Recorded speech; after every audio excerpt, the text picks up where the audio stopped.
आवते मड़ौआ दुल्हा धनी गोड़वा लगल। चाचा घरे रहला दुल्हा चाची गोड़ ना लगल।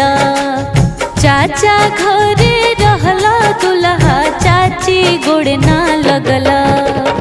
आवते मड़ौआ दुल्हा धनी गोड़वा लगल। आवते मड़ौआ दुल्हा धनी गोड़वा लगल। पढ़े घरे मास्टर लोग के इज्जत न कइला।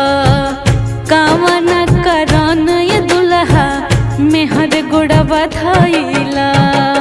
पढ़े